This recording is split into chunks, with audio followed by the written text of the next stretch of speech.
Hey guys, I'm Alyssa, and today I'd like to talk about having a focal practice. Now, a focal practice is any activity that we engage in that allows us to disconnect from the distractions of the outside world. So it's basically a hobby, but what I think is a key element of the focal practice is the intentionality behind it, where we make a conscious choice to engage in this activity that we've chosen.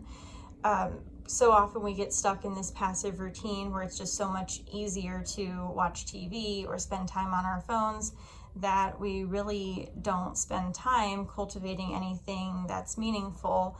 And also I think that we just get busy and get distracted. And when we have so many distractions pulling us in so many directions, we feel like we've accomplished something when really we're just getting pulled away from things that we would rather be spending our attention on.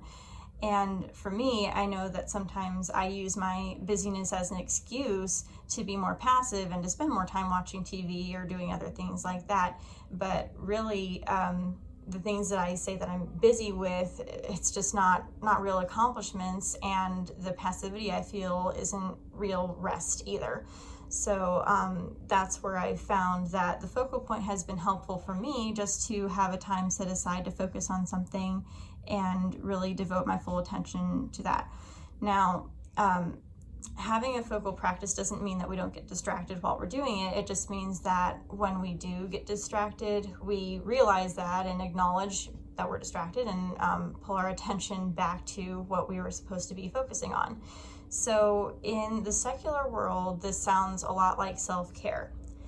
And there's a lot of value in self-care and just taking time for yourself, but we can really relate having a focal practice to our spiritual walk by realizing that God has charged us to be good stewards of our time, and having the focal practice allows us to use our time in a way that's meaningful and that ultimately glorifies Him.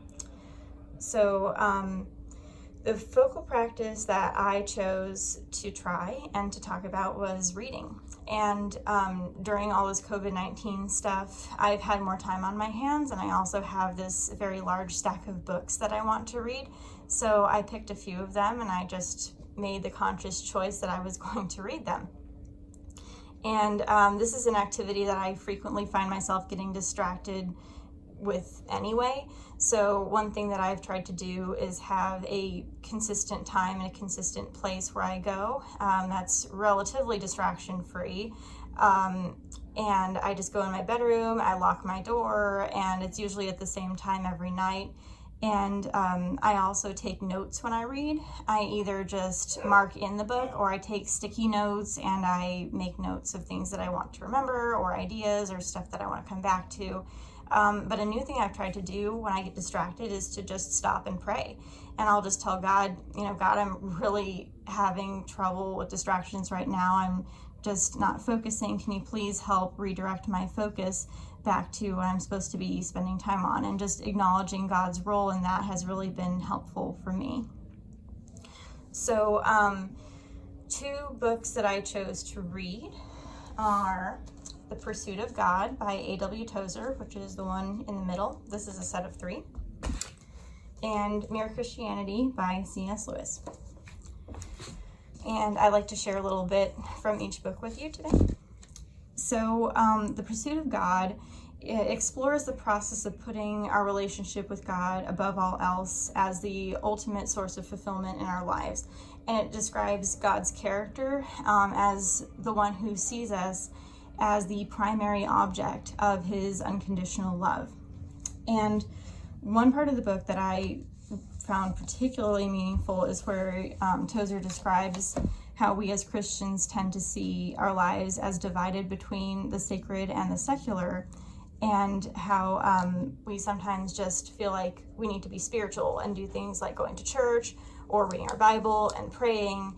And when we do those things, we feel spiritual, but when we do things like work or sleeping or eating or mundane tasks, we really just get frustrated and think we're not doing what we're supposed to be doing. But he describes in the book how Jesus really is the perfect example of how to live a life that really is undivided And he quotes 1 Corinthians 10:31. So whatever you eat or drink or whatever you do, do all to the glory of God.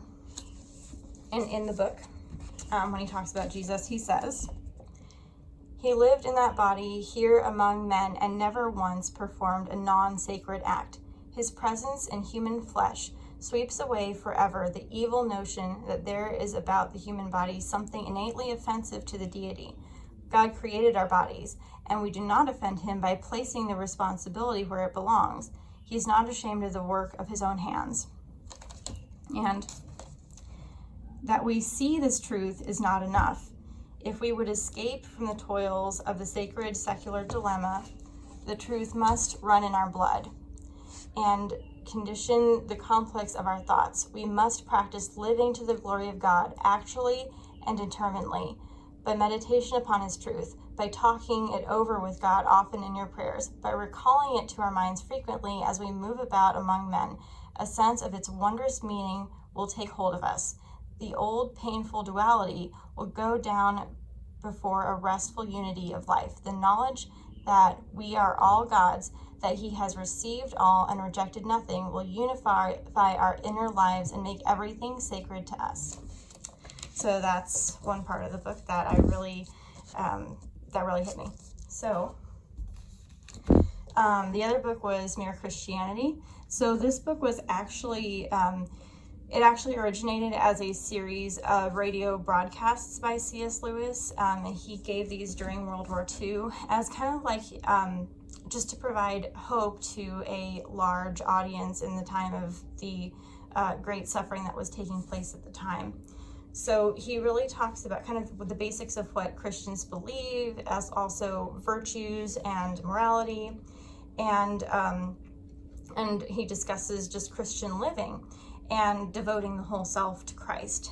And that's one part of the book that I'd like to read. He says, that is why the real problem of the Christian life comes where people do not usually look for it. It comes the very moment you wake up each morning.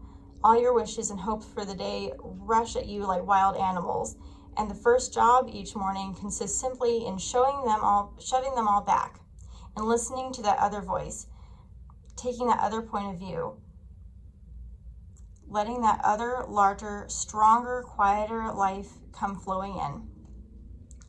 We can only do it for moments at first, but from those moments, new sorts of life will be spreading through our system, because now we are letting him work at the right part of us.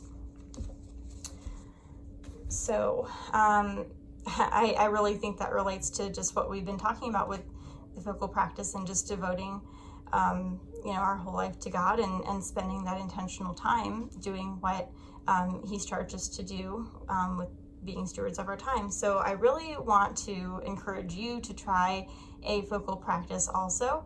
This could be something that you currently do already, like a hobby you already like, or something that maybe you don't do as much anymore and would like to get back into, or even trying something new. So I think that, doing a focal practice has really been something that I've enjoyed and I'll continue to do. And so I just really want to encourage you to cultivate a focal practice and intentionally use your time to do something meaningful. And that's all I have to say. So thank you.